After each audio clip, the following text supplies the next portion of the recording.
ایک بزرگ کا واقعہ ہے کہ وہ کاروبار کے لیے، روزگار کے لیے ایک بار کسی جنگل سے گزر رہے تھے اور کام کے لیے گھر سے نکلے تھے. عبادت گزار بھی تھے مگر ظاہر روزی بھی کمانی تھی. مگر اچانک انہوں نے ایک منظر دیکھا کہ ایک لومڑی ہے، بڑی فربا ہے، تر و تازہ ہے، اور اس کے ہاتھ پیر بھی نہیں ہے اور وہ اندھی بھی ہے.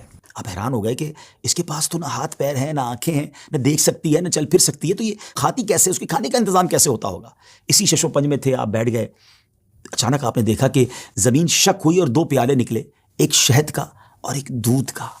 مگر آپ پھر سوچنے لگے کہ یہ پیالے تک پہنچے گی کیسے؟ اب کیا ہوا کہ تھوڑی دیر بعد انہوں نے دیکھا کہ قریب پہاڑ سے ایک سفید چہرے والے نورانی بزرگ وہ اوپر سے تشریف لائے اور اپنے ہاتھوں سے لومڑی کو یہ دونوں پیالے پلائے. پھر پیالے زمین کے اندر چلے گئے اور وہ بزرگ واپس جانے لگے. تو یہ جو عبادت گزار شخص تھے، بزرگ تھے، یہ دوڑے اور جا کر ان کا دامن تھام لیا کہ حضور آپ تعارف تو کروائیں، آپ کون ہیں اور آپ کیوں یہ آئے تھے اس لومڑی کو یہ کھانا کھلانے؟ تو انہوں نے کہا کہ میں اللہ کے فرشتوں میں سے ایک فرشتہ ہوں اور میری ایک ڈیوٹی ہے کہ میں صبح و شام یہاں پر آؤں اور اس لومڑی کو اپنے ہاتھوں سے جو غذا ہے وہ کھلاؤں. ان بزرگ کی تو جس کو کہنا کہ طبیعت ہی چینج ہو گئی کہ جو رب اس لومڑی کو اس حالت میں بھی روزانہ رزق دے سکتا ہے تو وہ تو مجھے بھی رزق دے گا. مجھے کیا ضرورت ہے کام کاج کے لیے تکلیف اٹھانے کی؟ آپ جنگل میں چلے گئے اور اللہ کی عبادت میں مصروف ہو گئے. کئی دن عبادت کی، 7 دن ہو گئے مگر کچھ کھانے کو نہ ملا.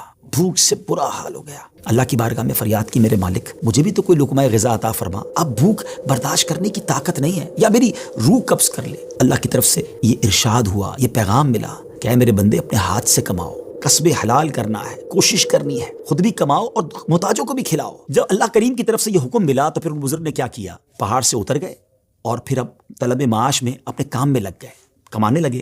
آدھا خود کھاتے، آدھا محتاجوں میں تقسیم کرتے. اس واقعے سے سیکھنے کو یہ ملا کہ یہ دنیا عالم اسباب ہے.